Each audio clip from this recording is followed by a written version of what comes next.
Alright guys, so right now I'm going to be sharing with you another secret for multiplying your revenue with YouTube. Now, the key and the fundamental to this secret is that we're going to be leveraging your audience retention. And what I mean by this is that we can actually study the analytics of your videos, and this is why I suggest guys like putting up as many videos as you possibly can. Because once you guys have a lot of videos up, we can start leveraging the analytics that you have available at your fingertips. YouTube basically gives you all these analytics, and it's super cool. So I'm going to go here to the next slide, and we're going to essentially be looking at where to add advertisements within your videos. Because once you've had your video up for about 48 hours, you start to get some analytics, so you can actually see audience retention. And here is an example graph of audience retention on one of my videos. As you can see, it's got a 60% average percentage viewed. That's really good. Now, where should you add advertisements in a video just like this one? So as you can see, here's the video. Now, as you might also be able to notice that there's little spikes in here throughout this audience retention graph. And as you can see, that's because those are the action points in the video. So these typically correspond to when a scene is changing, to when something's being revealed.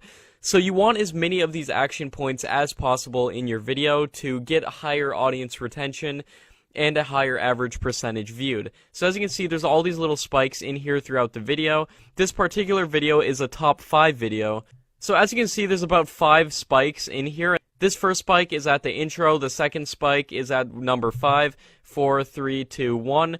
And as you can see, I actually cut out the outro on the video just so I could get a higher audience retention, because when you have an outro on the video, if it's too long, it will end up killing your audience retention because people just drop off right at the outro. So you can solve this by just cutting out the outro altogether. That's what I did in this video. Now back to multiplying your ad revenue and making as much money as you possibly can with YouTube. Where should you add advertisements? Now you're going to want to add advertisements on the action points of the video. I do not recommend adding them before the action points. I recommend adding them directly on top of the action points on the video.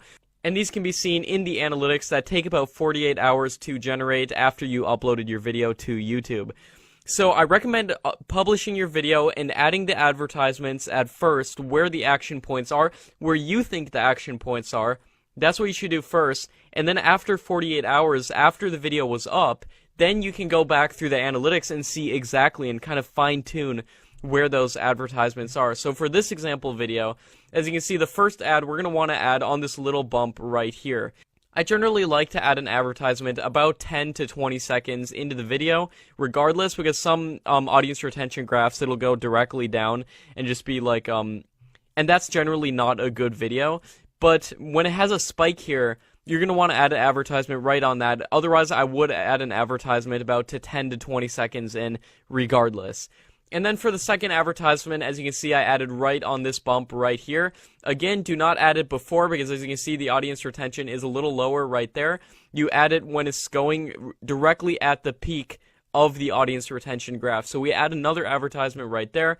The next ad, we're going to add at this next slope right here, and I think you guys are starting to catch on. The next one you add at that peak in audience retention right there, and so forth. So as you can see, 1, 2, 3, 4, 5, 6 ads we can add in that video, and you add them all at high points of audience retention.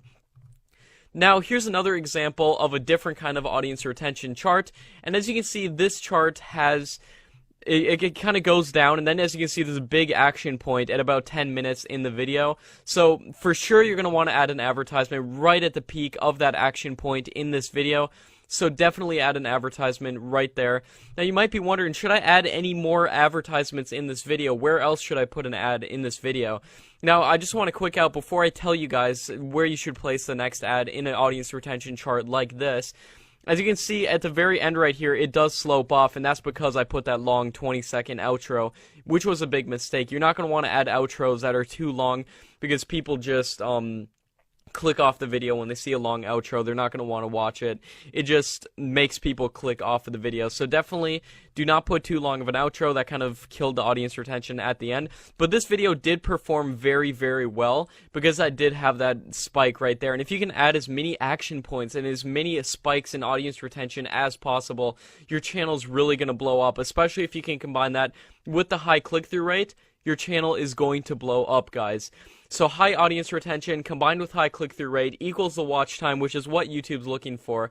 Now going back to this audience retention graph, where should you add another advertisement? Now, I actually recommend adding it again within that first 10 to 20 seconds in the video. So as you can see right here, the audience retention is going down, and we just add an advertisement right there, get them with the ad, because even though it is sloping down right here, as you can see, it's still about 80-90% audience retention, which is still better than this action point even down there. But as you can see, it actually goes lower than this action point, and then it spikes back up, and then you're going to want to add an advertisement right at the peak again, and then it slopes down again. So in this particular video, I added 2 advertisements. Now, you could add as many advertisements as you want. Like, you could put an ad right here, you could put an ad right here. But for this particular one, these are the 2 main points in which I recommend adding advertisements. Now, this is from a video that did very well. It actually got over 1 million views. So if you can add as many action points in your video as possible. Now imagine if I added an action point similar to this one, and I added it like earlier on in the video. So as you can see, imagine if it's sloping down, and I added like maybe 3 or 4 of those action points. It's really going to keep the viewers in if you do that, guys. So try to add as much action in the video as possible, or just anything that'll keep the viewers' attention. And this goes to any kind of YouTube channel, guys. If you're making your own videos, if you're using other people's videos, putting together compilations, putting different videos by each other, trying to keep the most audience retention for the longest amount of time, or if you're just even filming your own videos, this applies to everything. This is a key fundamental to YouTube, and understanding this is really key to blowing up on YouTube. And these are analytics that are readily available to you within the YouTube analytics. Highly recommend going in, looking at them, seeing where you can place advertisements to really maximize your profit on YouTube. So there we go, guys. That's my number 2 secret to definitely multiplying the revenue you are making on YouTube.